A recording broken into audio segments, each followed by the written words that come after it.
the star gods of Sirius.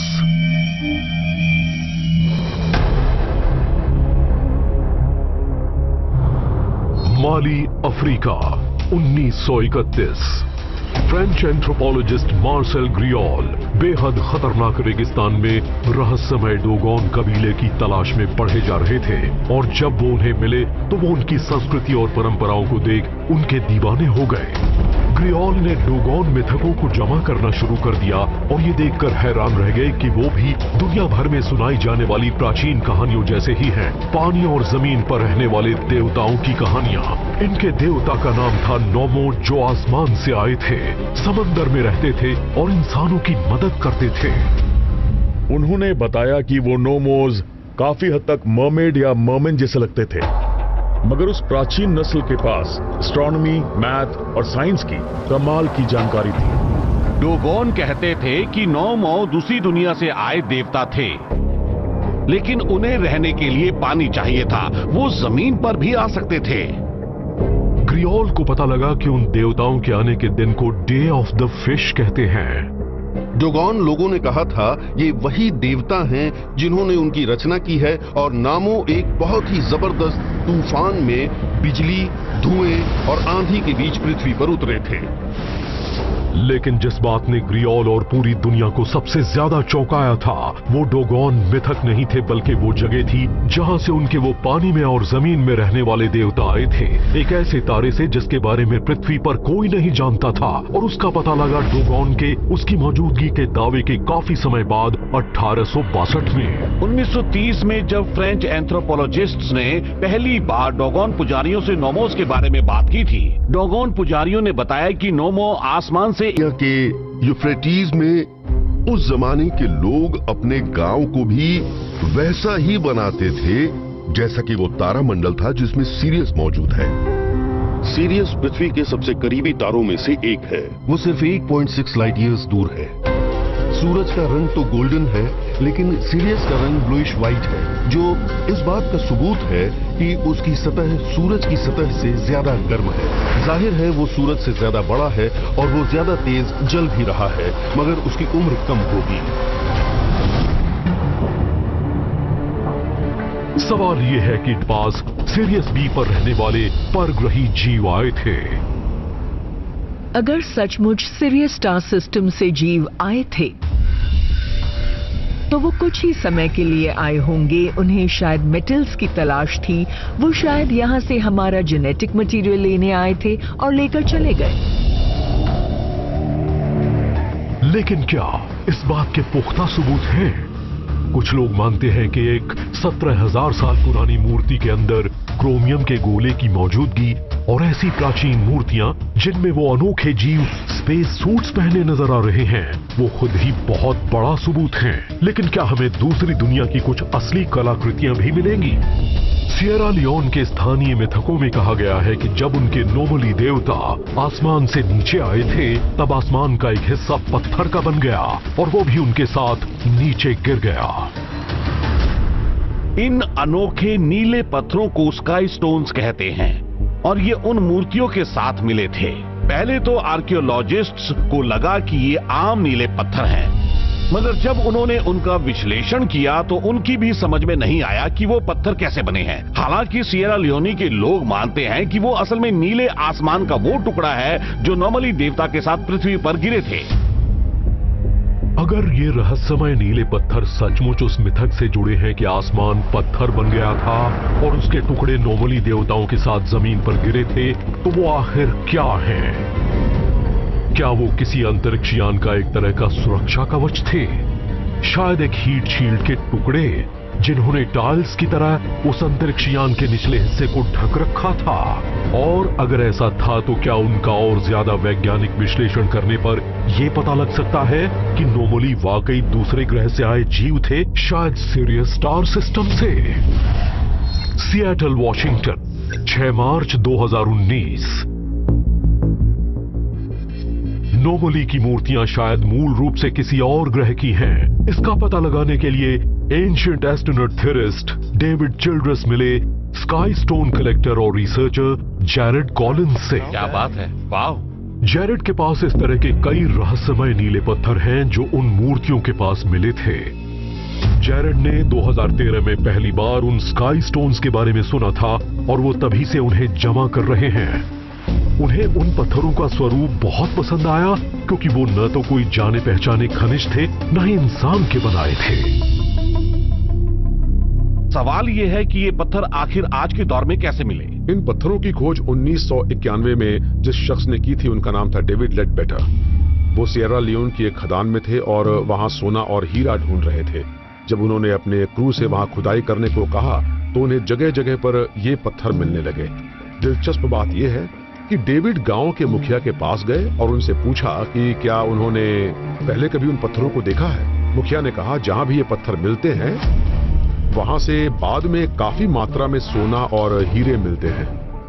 दूसरे जियोलॉजिस्ट्स इन पत्थरों के बारे में क्या कहते हैं? क्या उन्होंने इनकी पहचान की? हमने इन पत्थरों को 12 अलग अलग लैब्स में भेजा था मगर किसी से भी कोई पुख्ता जवाब नहीं मिला।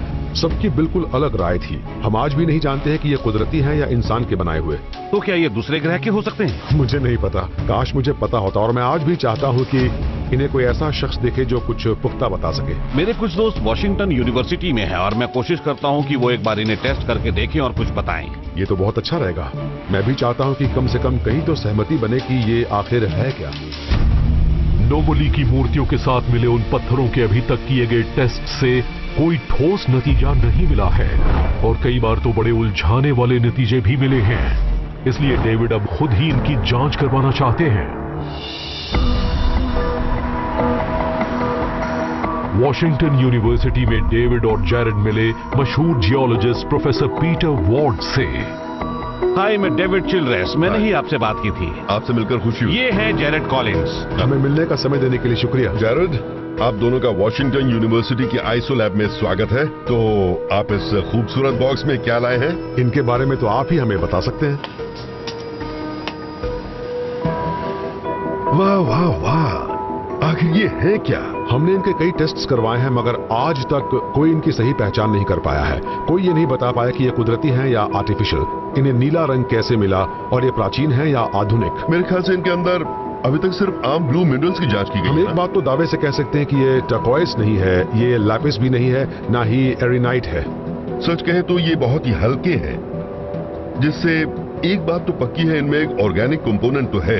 आमतौर पर नीले रंग की हो जाने वाली दूसरी चीजें काफी भारी होती हैं, इसलिए ये एक रहस्य है। मैं ये भी कहना चाहता हूँ कि ये सारे पत्थर एक ही गांव के एक खास हिस्से से मिले हैं। दुनिया में ये कहीं और नहीं मिले। ठीक है, तो हम एक टेस्ट करके देख लेते हैं कि ये वाकई कुछ हद तक ऑर्गेनिक है या नहीं। तो एरिन इस पत्थर के टुकड़े को ऊपर से छीलेंगी और उसकी छीलन को इन छोटे छोटे टिन कप्स में जमा करेंगी। फिर हम इन टिन कप्स को अपने मास स्पेक्ट्रोग्राफ में डालेंगे। उसके बाद इन्हें 1000 सेंटीग्रेड पर गर्म किया जाएगा। अंदर मौजूद हर चीज जलेगी और गैस बन जाएगी। इसके बाद हम उन गैस मॉलिक्यूल्स की जांच करके देखेंगे कि इस पत्थर में ऑर्गेनिक मॉलिक्यूल्स हैं या नहीं। अच्छा, क्या इसके बनने से ज्यादा अनूठा निकला? इसके अंदर हमें एलिमेंट नाइट्रोजन मिला और उसकी मात्रा भी बहुत ज्यादा थी। क्या इसका मतलब ये हुआ कि इन पत्थरों को दूसरी दुनिया के जीवों ने बनाया था? सिडोना, एरिजोना, मार्च 2019। सिएरा लियोन से मिले स्काई स्टोन्स को जांच के लिए वॉशिंगटन यूनिवर्सिटी में लाने के 2 हफ्ते बाद डेविड चिल्ड्रेस के पास जियोलॉजिस्ट डॉक्टर पीटर वॉर्ड का एक ईमेल आया। उस ईमेल में डॉक्टर वॉर्ड ने लिखा था कि नतीजे इतने चौंकाने वाले थे कि उन्होंने 3 बार ये सोचकर टेस्ट्स किए कि शायद मशीन ने कोई गलती की है, और आगे लिखा कि इस बात से मेरे रोंगटे खड़े हो गए हैं। कुछ और जानने के मकसद से चिल्ड्रेस ने वीडियो चैट के जरिए डॉक्टर वॉर्ड से संपर्क किया। हाय डॉक्टर वॉर्ड, आप नतीजों के बारे में मुझे कुछ बताएंगे? हाँ, नतीजे तो कमाल के हैं, हमारी उम्मीद से कहीं ज्यादा अनोखे। उसके अंदर हमें कुछ ऑर्गेनिक एस्पेक्ट मिले हैं। उसके अंदर एलिमेंट नाइट्रोजन मिला है और उसकी मात्रा भी बहुत ज्यादा थी। तो इतनी मात्रा में नाइट्रोजन मिलने की वजह से वो एक बहुत ही खास किस्म का पत्थर बन गया है। तो क्या इसका मतलब है कि वो किसी और ग्रह का है? कहीं ऐसा तो नहीं कि वो किसी उल्का या किसी ऐसे अंतरिक्ष यान के टुकड़े हैं जिनमें विस्फोट हो गया था? हम ये कह सकते हैं कि इस बात की संभावना तो है कि वो इस दुनिया के न हो। जैसा कि हम वैज्ञानिक कहते हैं, हमें और स्टडी करनी होगी। ये टेस्ट्स करने और हमें अपनी लैब का इस्तेमाल करने देने के लिए आपका शुक्रिया। जी बिल्कुल, जल्दी मिलते हैं। हालांकि स्काई स्टोन्स का रहस्य अभी तक राज ही बना हुआ है, पर डेविड और जैरेड के दावे कहते हैं कि वो उन पत्थरों से बिल्कुल अलग हैं जिनकी उन्होंने अभी तक जांच की है। क्या वो उन अनोखे जीवों के साथ ही पृथ्वी पर आए थे जिन्हें नोबली मूर्तियों में दिखाया गया है? क्या ये इस बात का एक ठोस प्रमाण हो सकता है कि दुनिया के अलग अलग हिस्सों में सुनाई देने वाले एक जैसे शब्द डोगोन, डेगोन, ड्रैगन, डोगू असल में इस वजह से बने हैं कि उन जगहों पर कभी वो जीव आए थे? एंशिएंट एस्ट्रोनॉट थेरिस कहते हैं कि हाँ, उनका दावा है कि हमारी पृथ्वी पर ही एक और जगह पर जांच पड़ताल करने पर हमें कुछ बड़े ही पुख्ता सबूत मिल सकते हैं, क्योंकि वो शायद एक एलियन होम बेस था। County myth Ireland. यहाँ की बॉयन रिवर वैली में पृथ्वी की सतह पर एक बहुत बड़ा गोल सा टीला है, न्यू ग्रेंज पैसेज टूम्ब, जो 3200 ईसा पूर्व के आसपास बना था। इसे बनाने में करीब 2 लाख टन पत्थर लगे थे, जिन्हें यहाँ से करीब 120 किलोमीटर दूर मौजूद एक खदान से लाया गया था। इसमें एक ऐसा गलियारा है जो इसके बीचों बीच बने चेंबर तक गया है। न्यू ग्रेंज पूरे यूरोप में एक बहुत ही खास साइट है। ये शायद 36 या 37 पत्थरों से बना एक स्टोन सर्कल था, जिनमें से अब सिर्फ 12 ही बचे हैं, और उनके बाद पत्थर का बना एक बहुत बड़ा टीला है जो उस स्टोन सर्कल के अंदर बना है। उसके अंदर एक बहुत बड़ा चेंबर है जो एक क्रॉस के शेप का है। उसके अंदर 97 कर्व स्टोन्स पर बहुत ही खूबसूरती से नक्काशी की गई है, जो उनके किनारों के साथ साथ मुख्य दरवाजे के पत्थर पर बनी है। उस चेंबर के अंदर ही कई जिगजैग्स और स्पाइरल्स बने हैं, मुख्य रूप से मूल साइट के अंदर, और मेन चेंबर के पिछले हिस्से में बने हैं ट्रिपल स्पाइरल। न्यू ग्रेंज को सर्दियों की सोल्स्टिस के सम्मान में बनाया गया था, लेकिन 2012 में आई एक किताब the new grange serious mystery में लिखा है कि उस पूरे टीले को ही रात के आसमान में चमकने वाले तारे सिरियस ए की सीध में बनाया गया है। सिरियस का डिक्लिनेशन भी उसी तरह से होता है जैसे विंटर सोल्स्टिस का सूरज, जो उगने के बाद धीरे धीरे आसमान में चढ़ता है, और मुख्य दरवाजे के ठीक ऊपर मौजूद एक लाइट बॉक्स, जो एक रेक्टेंगुलर एरिया है, वहां से न सिर्फ सूरज की रोशनी अंदर आती है, बल्कि शाम के वक्त सिरियस की रोशनी भी उसके अंदर आती है। वेस्ट अफ्रीका में माली के डोगोन लोगों ने कहा था कि उनके देवता तारे सिरियस बी से पृथ्वी पर आए थे। एंशिएंट एस्ट्रोनॉट थेरिस ने उन जीवों को उसी नाम के दुनिया के दूसरे देवताओं से जोड़ दिया, मगर उन्होंने यह भी बताया कि उनका रिश्ता आयरलैंड के न्यू ग्रेंज से भी था।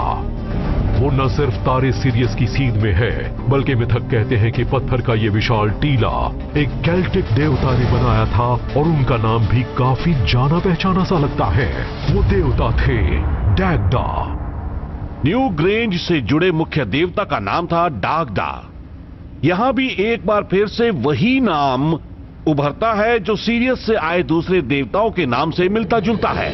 ब्रिटिश आइल्स पर रहने वाले जिस देवता की पूजा करते थे उनका नाम था डगडा। ये सिर्फ एक इत्तेफाक नहीं हो सकता। माना जाता है कि डैगडा नाम के देवता उस परग्रही समाज के मुखिया थे जिसका नाम था ट्वाटा डे डनान।